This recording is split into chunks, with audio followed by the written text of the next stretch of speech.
آپ پوری دنیا میں 1400 سال سے بھی زیادہ ہو گیا اذان سنتے ہیں، اس میں سب سے پہلے اللہ کی بڑائی ہوتی ہے، اللہ اکبر، اور 4 دفعہ وہ کہتا ہے، اللہ کی 4 دفعہ بڑائی کہتا ہے، مؤذن اعلان کرتا ہے کائنات میں، پھر کہتا ہے اشہد ان لا الہ الا اللہ۔ اللہ جب بڑا ہے تو معبود کون ہے میرا؟ میں کس کی پوجا کروں گا؟ یہ تو کہہ دیا اللہ بڑا ہے، پوجا کس کی ہے؟ اشہد ان لا الہ الا اللہ، میں گواہی دیتا ہوں کہ پوجا صرف اللہ کی ہوگی، کیونکہ بڑا وہی ہے، جب وہ بڑا ہے تو عبادت بھی اس کی ہوگی۔ تو تکبیر جب اذان دیتا ہے تو وہ کہتا ہے اللہ اکبر، پھر پوجا کس کی کہتا ہے؟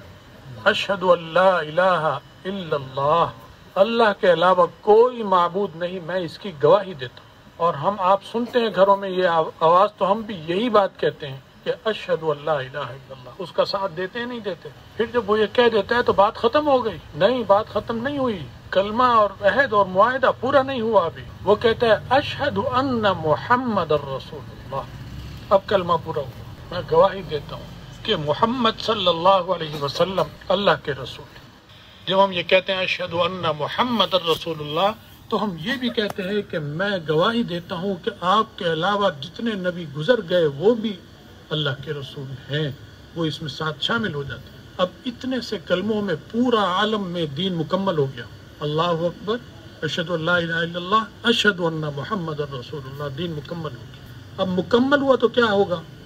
تو وہ فوراً کہتا ہے حی علی الصلاۃ، آؤ نماز کے۔ جب عبادت اس کی کرنی ہے اور تم نے گواہی دے دی کہ اللہ کے سوا کوئی پوجا کے لائق نہیں، تو حی علی الصلاۃ، نماز کے لیے دوڑے چلے آؤ، بھاگے چلے آؤ، جیسے ہو جس حال میں ہو کام چھوڑو، پہلے نماز پڑھو۔ کیوں؟ نماز تو اللہ کی عبادت ہے، ہندو بھی کرتا ہے اللہ کی عبادت، کہتا ہے میں تو اللہ کو پوجتا ہوں، عیسائی اور یہودی بھی کہتا ہے۔ وہ پھر کہتا ہے کہ نہیں، اس کی عبادت فلاح نہیں ہے، آخرت کی نجات نہیں ہے، دوبارہ کہتا ہے حی علی الفلاح، فلاح کی طرف آؤ۔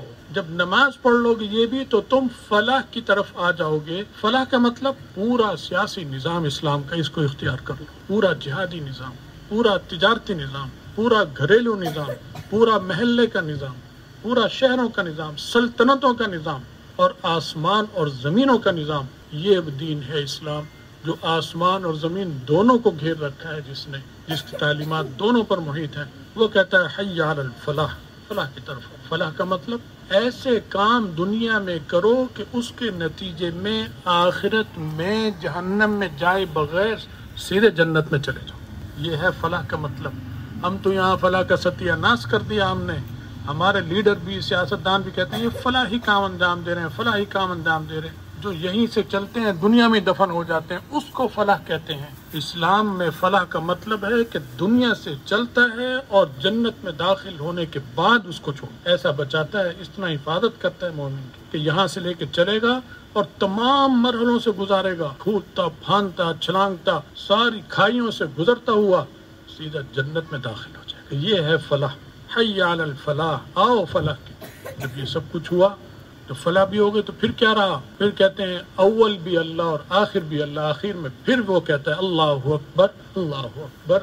جب اول اور آخر اللہ ہی ہے، دنیا میں پیدا ہوئے تو اللہ کے لیے، اور جنت میں جاؤ گے تو بھی اللہ کی وجہ سے جاؤ گے، اول بھی اللہ اور آخر بھی اللہ، اور پھر آخر میں پھر کہہ دیتا ہے لا الہ الا اللہ۔ یہاں اذان ختم ہو جاتی ہے۔ یہ پورا نظام اور سیاسی نظام بیان ہوتا ہے اذان میں۔